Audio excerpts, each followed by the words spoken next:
Every young boy has a built-in desire to be more manly and naturally gravitates towards masculine characteristics. As we guys grow older, we seek out role models for guidance and direction, and that is why the father-son relationship is so critical for a boy during those years of maturing. Last time on Family Talk, you heard Dr. James Dobson talk about the precious relationship that he had with his own dad. On today's program, we're going to play the remainder of this touching presentation delivered at a private event last year. In a moment, Dr. Dobson will be praising his father and mother's sacrifices for his well-being. He'll also admire his dad's moral compass, which heavily influenced Dr. Dobson's life and career. Well, there's a lot of great content to get to, so let's get started. Here again is Dr. James Dobson on this edition of Family Talk.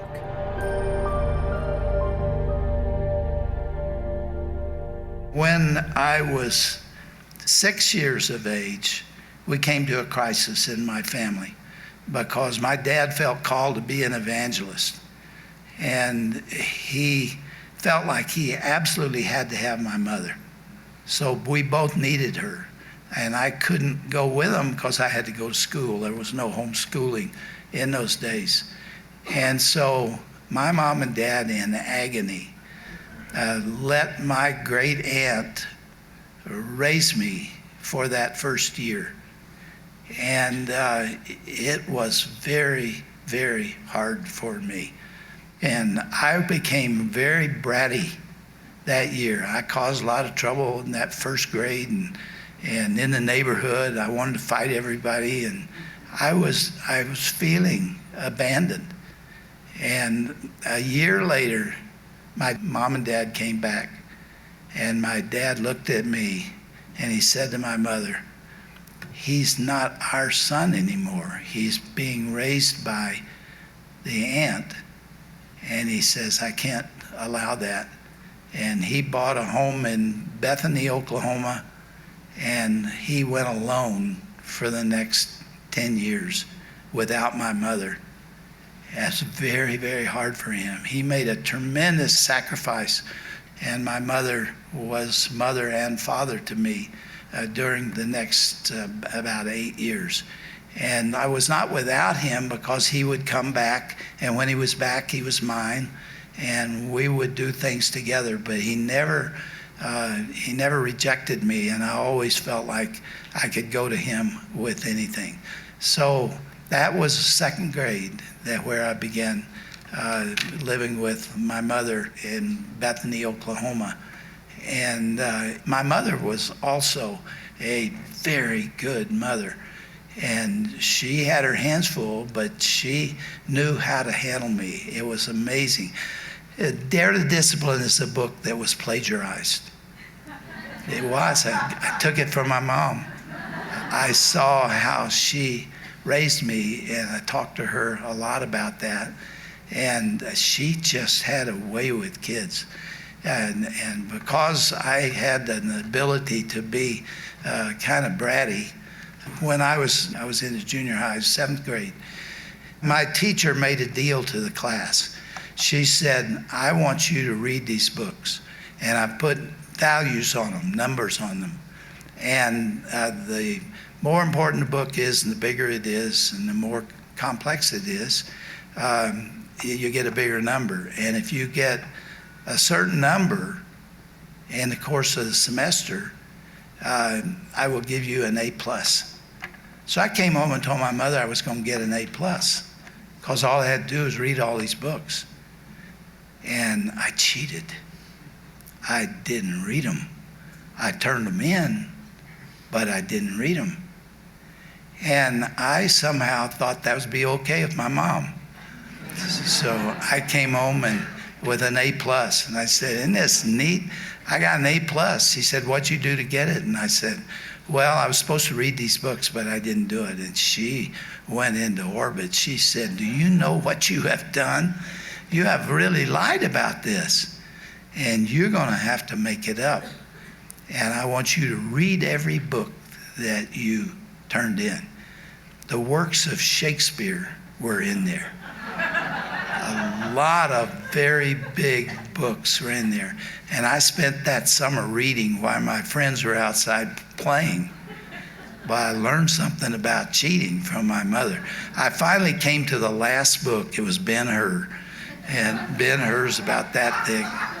And I started reading Ben-Hur, and I just went to my mother and said, I can't read that book. And she said, well, then you got to go tell your teacher. So I went into my 7th grade teacher and I said, I didn't tell you the truth. I've now read these books, but I can't read Ben-Hur. And she forgave me, my mom forgave me, but I never did that again. But, she didn't spank me or yell at me or anything. She just knew. But anyway, she was a great mother. But when I turned 16, I got the notion that I knew more than she did, and that it was probably time for me to start making my own decisions. And the town was kind of changing, and I was out in some kind of party. We didn't drink or do anything, but we were dancing. In my church tradition, you didn't do that. And I came home that night. My mother said, well, what did you do? And I said, well, I was dancing. I'm learning to dance. And she said, well, you're not going to do that anymore, are you? And I said, no, I am going to do it. Big mistake. Big mistake. My mom just said, well, I'm going to call you Dad. And I said, you do that. I had a stake in that conversation. I went around the corner and I listened to the conversation. She called my dad and she only said 3 words: I need you. My dad was a prominent evangelist in our church. He was slated for 4 years ahead. And she said, I need you. You know what he did? He got on the train, came home, and canceled his entire 4-year slate. Put a stake in the front yard and a sign that said for sale. He shocked the daylights out of me. And the next thing I knew, he took a church in South Texas, and I was on a train heading for San Benito, Texas. And my dad took a pastorate there, and he was with me those last 2 years. It was his second big sacrifice on my behalf. And he hunted with me and fished with me and reconnected with me, and he pulled me back.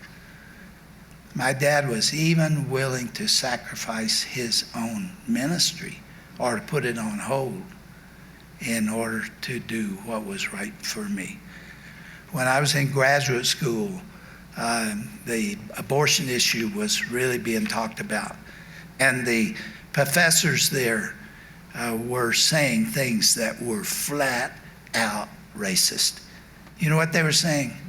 In the inner city, there are all these kids, and many of them raised by cocaine moms, and their fathers are non-existent. And they're raised in the inner city where the gangs are prevalent. And you know what? It would really, listen to this, it would really be better, if they were not born. And I came back to talk to my parents about it. I remember one night we're having dinner, and I told them what my professors had said. And I hadn't yet settled my understanding of abortion. It wasn't even legal.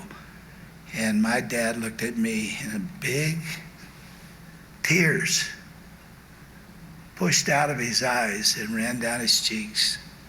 And he said, no, no, no, no, no. That is evil. That's wrong. Those babies have a right to live. And he said, don't you believe it? He was that moral beacon for me. And I began to get an understanding of what abortion is really like. And then, but that was the way it was. Well, I went on and I graduated from USC's doctoral program, got a PhD. And without bragging to you, I tell you that the whole world opened to me. It came at me from everywhere. My books were all #1 bestsellers, and I was getting hundreds and hundreds of speaking requests. And I was on national television. I don't know if you remember the old Dinah Shore show. I was the psychologist on that show, and then a little later, Marty Rubenstein, who was the president of the Mutual Broadcasting Agency, which owned the Larry King Show, came to me and he said, I would like to make you a guest on Larry King for 2 hours, and let's see how it goes.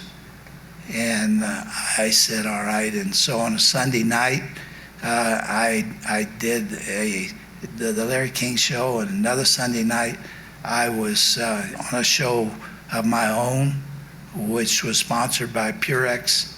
And Marty came to me and he said, I really like what you did, and I made Larry King and gave him a show. I want to give you one like it.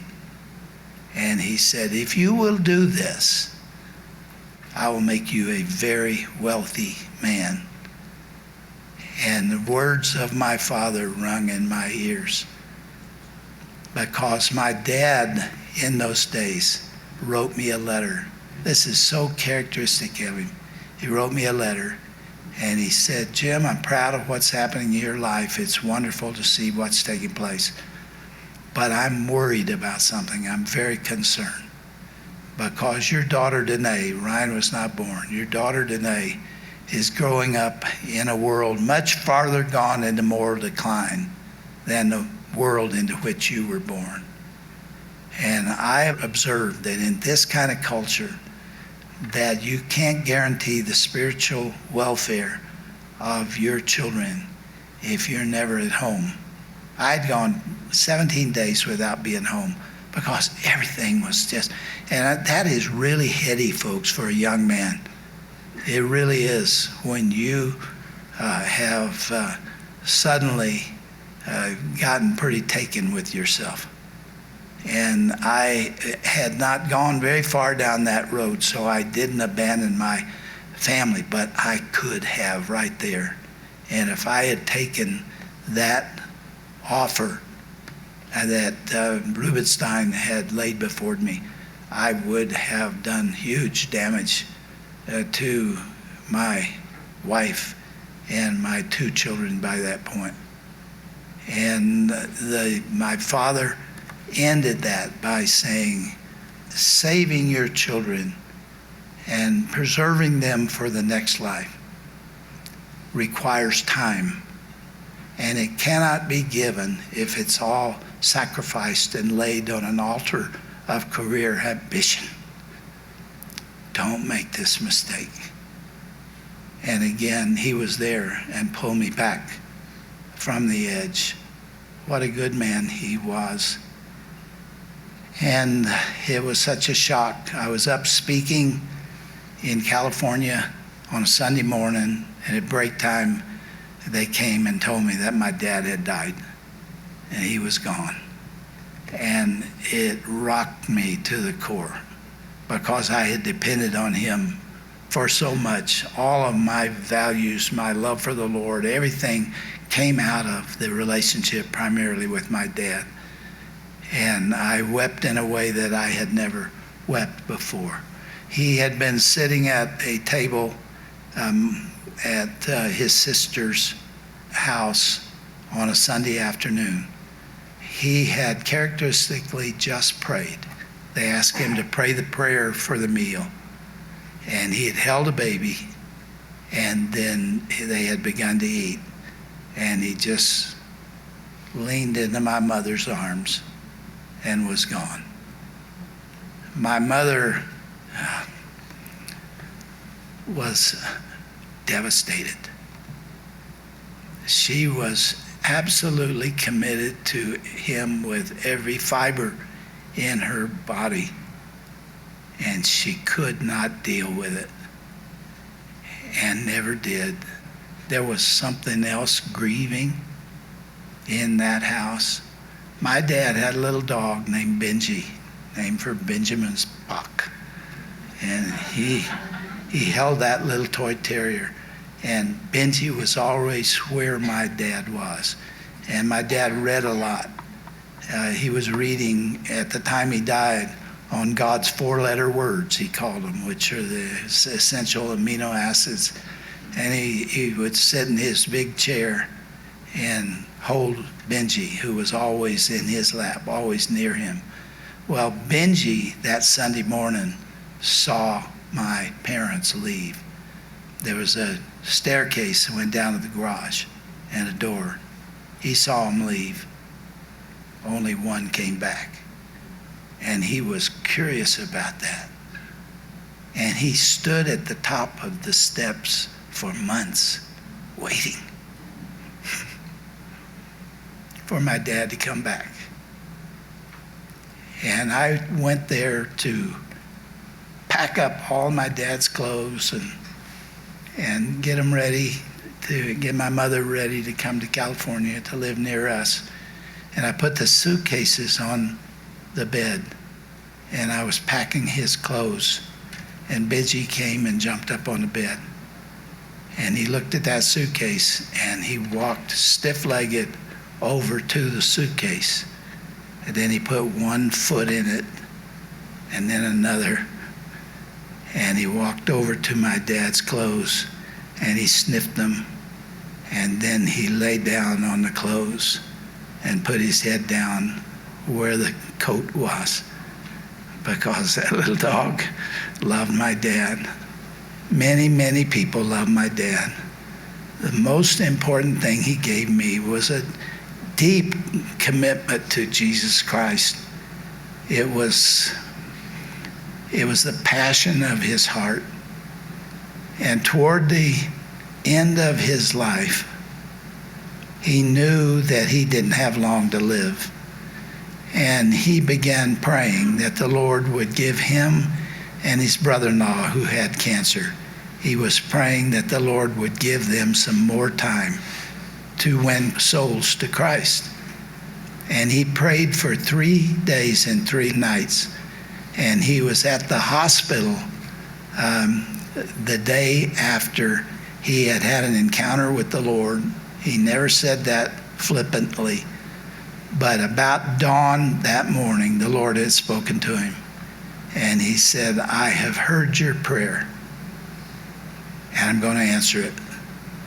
You're going to reach millions of people all around the world. But it's not going to be through you. It's going to be through your son, because you're going to die. My dad, the next day, went to the hospital to see his brother-in-law, who died that day. And my dad had a massive heart attack the next. Was never able to tell me that story. And it was 7 years later when I was doing the pornography commission, and was frankly carrying too much a load, and I got tired. And Vince Lombardi said, fatigue makes cowards of us all. I got kind of cowardly, and everybody thinks that if you head up a ministry, you're so ego involved that nothing would take it away from you. You wouldn't give it up. I was contemplating how long I could do that. And a letter came from my aunt, and she told me the story. And all of a sudden I realized that all the doors that had opened, I started in 1977 with a half-time secretary. And by that time, 7 years later, I had over 500 employees and was trying to figure out how to keep a roof over their heads. And I started off on 34 stations once a week. And by that time, I had between 200 and 300 stations. And I began to see that ministry very, very differently, and I do today. Do you know that what has happened to me at Focus on the Family and in this ministry has almost nothing to do with me? It resulted from my dad's prayer and the promise that the Lord made to him about me and what the Lord planned to do.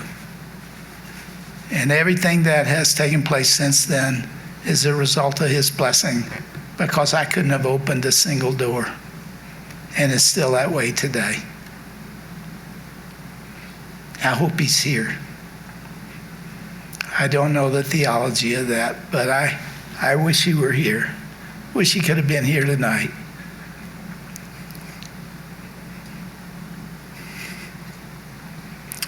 For me to tell him how much I appreciate him for the sacrifices he made for me, for the love for Christ that he taught me. I never saw him compromise one time in my entire life. He was not a perfect man. He would be very embarrassed if he could hear me talking today as though he were some kind of saint, because he wasn't. He could have been, he was very selfish at times. He was wrapped up in himself sometimes. But I'm telling you, on the things that mattered, he stood like a rock. And Shirley and I have tried to do that with our kids. After I got that letter from my dad about the culture and the dangers that it posed, we began praying in earnest for those kids, because we knew that the devil could not get between us. That was just, there was no threat of that. I don't care if some people's theology say you shouldn't talk like that. We knew that what we had was permanent and complete. But we didn't know whether or not that could be passed on to the next generation. And so we began fasting and praying for our kids. And we prayed that prayer. I know the Lord got tired of it. We prayed that prayer all through those years, saying, Lord, when it comes to the end of the day, what we want you to remember that we asked for was not success or money or fame or all the accoutrements of wealth, all those things. We're not asking for any of that, not even asking for health. But we're saying that when our kids come to a fork in the road, when they are beyond our reach, put somebody there that has influence in their lives. When they no longer hear us for a period of time, give them somebody they will listen to. And Lord, above all else, may the circle be unbroken. I want to tell you all that that is job one. And you serve him with a willing mind. And that you, as it says in Deuteronomy 6, when you get up in the morning, when you go for a walk, when you lie down, put it on the forehead, write it on the doorpost of your house, write it on your wrist, and tell them the great things God has done. And that is the sum total of what I came here to say to you all at night.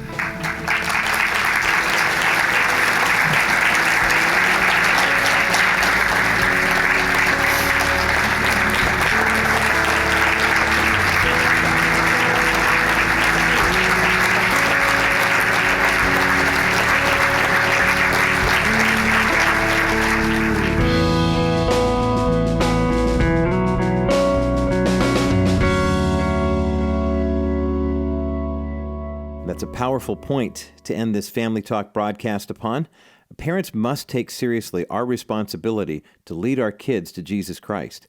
As Dr. Dobson just mentioned, nothing else in life is as important as that goal. Over the past couple of days here on Family Talk, you've been listening to Dr. Dobson's insightful message delivered a few years back at a private gathering.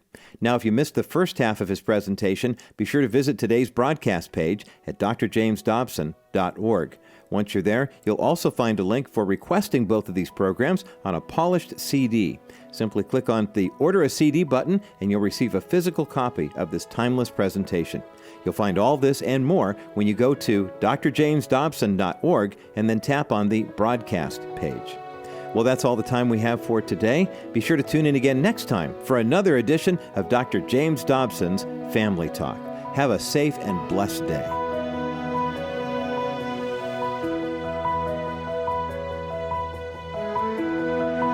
This has been a presentation of the Dr. James Dobson Family Institute.